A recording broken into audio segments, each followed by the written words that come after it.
All right, so welcome back. We're on lesson 12 in A Course in Miracles. I am upset because I see a meaningless world. The importance of this idea lies in the fact that it contains a correction for a major perceptual distortion. You think that what upsets you is a frightening world, or a sad world, or a violent world, or an insane world. All these attributes are given it by you. The world is meaningless itself. These exercises are done with eyes open. Look around you, this time quite slowly. Try to pace yourself so that the slow shifting of your gaze from one thing to another involves a fairly constant time interval. Do not allow the time of the shift to become markedly longer or shorter, but try instead to keep a measured, even tempo throughout. What you see does not matter. You teach yourself this as you give whatever your glance rests on equal attention and equal time. This is a beginning step in learning to give them all equal value. As you look about you, say to yourself, I think I see a fearful world, a dangerous world, a hostile world, a sad world, a wicked world, a crazy world, and so on, using whatever descriptive terms happen to occur to you. If terms which seem positive rather than negative occur to you, include them. For example, you might think of a good world or a satisfying world. If such terms occur to you, use them along with the rest.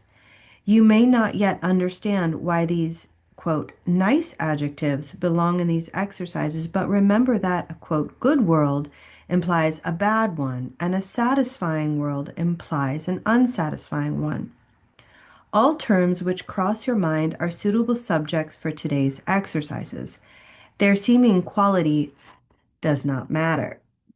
Be sure that you do not alter the time intervals between applying today's idea to what you think is pleasant and what you think is unpleasant.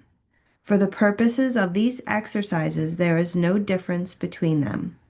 At the end of the practice period, add, but I am upset because I see a meaningless world. What is meaningless is neither good nor bad. Why then should a meaningless world upset you? If you could accept the world as meaningless and let the truth be written upon it for you, it would make you indescribably happy. But because it is meaningless, you are impelled to write upon it what you would have it be. It is this you see in it.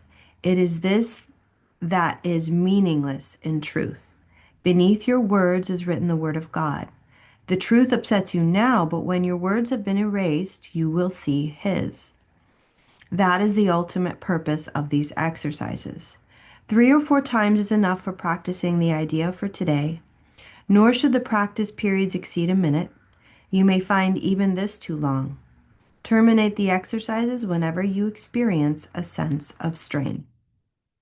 So, yesterday's lessons were really interesting because it was a lot about, my meaningless thoughts are showing me a meaningless world. These thoughts don't mean anything. This kind of takes it a deeper, another step forward. It's saying, I am upset because I see a meaningless world. I think I see a fearful world, a dangerous world. And then the course is inviting us to add our positive adjectives to the exercise. And really, what this is doing is showing us that we are the ones that are creating our perceptions.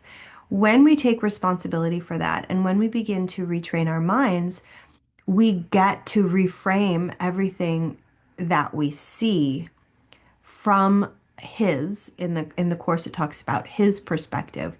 What has been created by the divine is different than what has been made by the hands of man. It's also in a Grateful Dead song. What song is it? I think it's Ripple when it talks about how there is something that's not made by the hands of man. Anyway, I digress.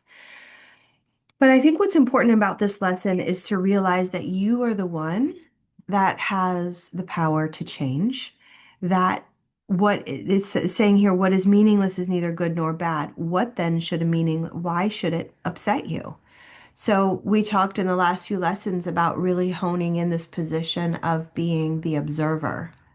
And that is what the course is inviting us to be, because that is ultimately what is going to bring us our happiness. So happy practicing. Give it a go. Remember, in the beginning, when we started the workbook, the course is not saying that we agree. It says that we might actively disagree. That doesn't change the efficacy of the lesson.